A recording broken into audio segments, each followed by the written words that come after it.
নমস্কার বন্ধুরা, আমার রান্নাঘরে সবাইকে স্বাগত। আজকের লাঞ্চে যদি সাথে থাকে এই রকম একটা রান্না, তাহলে তো এক থালা ভাত কখন যে শেষ হয়ে যাবে তা কেউ টের পাবে না। আর মাছ মাংসর নামই করবে না, এত ভালো খেতে হয়। আর এই রান্নাটা নিমেষের মধ্যে একদম তৈরি হয়ে যায়। তো চলো দেরি করব না, কিভাবে বানিয়েছি সেটা দেখে নিই। প্রথমেই আমি এখানে 1 কাপ বা দুটো বেশ বড় সাইজের পেঁয়াজ নিয়েছি। পেঁয়াজটা প্রথমে কড়াইতে ঢেলে দিয়েছি। একদম কিন্তু আমি তেল কিছু দিইনি, শুধুমাত্র পেঁয়াজটা দিয়ে দিয়েছি। পেঁয়াজটা থেকে জলটা যখন একদম শুকিয়ে যাবে তখন বাকি উপকরণ দেব। অর্থাৎ পেঁয়াজটা আগে একটু ভালো করে একটু নেড়ে চেড়ে নেব, যাতে করে পেঁয়াজের মধ্যে যে জলাভাব থাকে সেইটা একদম শুকিয়ে যায়। এরপর আমি 10-12টা রসুন দিয়েছি, আর হাফ কাপ আমি এখানে বাদাম নিয়েছি, আর 5-6টা মতো এখানে কাঁচা লঙ্কা নিয়েছি।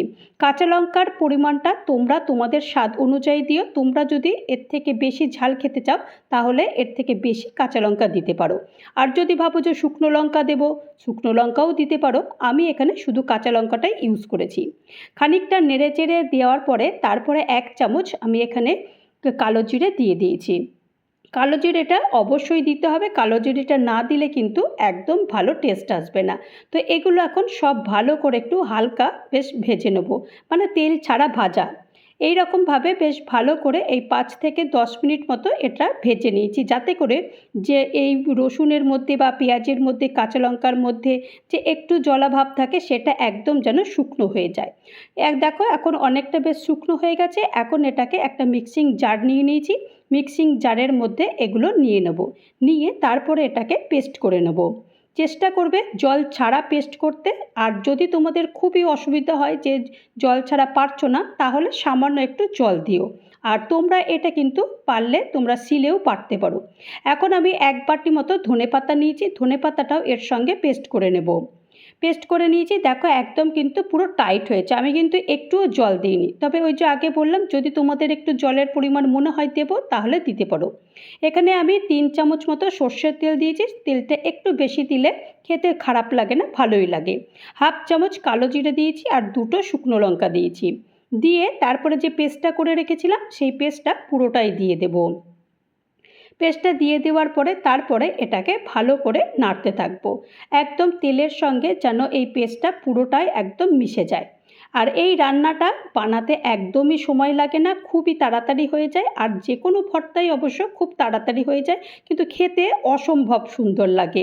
মানে এই রকম ভর্তা যদি মানে পাতে থাকে তাহলে কিন্তু অন্যান্য রান্নাগুলো কিন্তু পিছনে চলে যায়। এরই মধ্যে আমি স্বাদ মতো নুন দিয়ে দিয়েছি। নুন দিয়েও আরেকবার ভালো করে এটাকে নেড়ে চেড়ে দিচ্ছি। যতক্ষণ পর্যন্ত না একদম কড়াই থেকে উঠে আসবে ততক্ষণ পর্যন্ত এটা কিন্তু ভালো করে জাল দিতে হবে। তো এইভাবেই কিন্তু কম আঁচে এটাকে জাল দিতে হবে, বেশি আঁচে দিলে তলাতে লেগে যাবে। তো সেই কারণে বেশি আঁচে এটাকে করলে চলবে না, এটা কিন্তু একদম কম আঁচে ধীরে ধীরে এটাকে শুকনো করতে হবে। দেখো আস্তে আস্তে কিন্তু অনেকটাই আমার শুকিয়ে যাচ্ছে। তো এইভাবেই কিন্তু ধীরে ধীরে এটাকে শুকনো করে নিতে হবে। আর এই রান্নাটা ওই যে আগেই বললাম খেতে দুর্দান্ত হয়। যারা বানিয়েছো তারা তো অবশ্যই জানো যে এই রান্নার স্বাদ কতটা সুন্দর হয়। আর যারা বানাওনি তারা অবশ্যই আমার এই রান্নাটা দেখে একবার হলেও একবার ট্রাই করো, খেতে অসম্ভব সুন্দর হয়।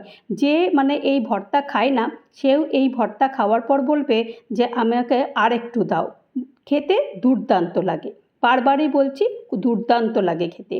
তো এখন এটাকে দেখো অনেকটাই কিন্তু কড়াই থেকে ছেড়ে আসছে। এইভাবেই আস্তে আস্তে করে এটাকে আমি কড়াই থেকে ছাড়িয়ে নেব, এর থেকে বেশি আর রান্না করব না। তো চলো এটাকে এবার সার্ভ করে দেখাচ্ছি রান্নাটা শেষমেশ কেমন হলো। তো চলো প্লেটে আমি সার্ভ করে দিয়েছি। আর এই ভর্তাটা তোমরা দেখলে কতটা তাড়াতাড়ি হয়ে গেল, আর খেতে তো দুর্দান্ত হয় সেটা আমি আগেই বলে দিয়েছি। তো তোমরা ভাতের সঙ্গে তোমরা খেতে পারো। দুপুরবেলার পাতে এই রকম যদি একটা ভর্তা থাকে তাহলে কিন্তু সত্যিই আর কিচ্ছু লাগবে না। তো তোমরা আমি বলবো তোমাদের একবার অনুরোধ করব যে তোমরা অবশ্যই এই রেসিপিটা একবার হলেও ট্রাই করো। তো তৈরি হয়ে গেল আমার ধনেপাতার ভর্তা। এই ধনেপাতার ভর্তা যদি তোমাদের কারোর ভালো লাগে তাহলে অবশ্যই একটা লাইক করো, কমেন্ট করো, পারলে আমার চ্যানেলটা সাবস্ক্রাইব করে আমার পাশে থেকো। আর যারা নতুন বন্ধু হয়ে আমার চ্যানেলে ভিজিট করেছো তাদেরকে অজস্র ধন্যবাদ। আর যারা এখনও পর্যন্ত আমার চ্যানেলটা সাবস্ক্রাইব করোনি তাদেরকে অনুরোধ করব চ্যানেলটা সাবস্ক্রাইব করতে। আবারও নতুন কোনো একটা ভিডিও নিয়ে তোমাদের মাঝে চলে আসব। ততক্ষণের জন্য তোমরা সবাই ভালো থাকো, সুস্থ থেকো আর আমার চ্যানেলের সাথে থেকো। নমস্কার।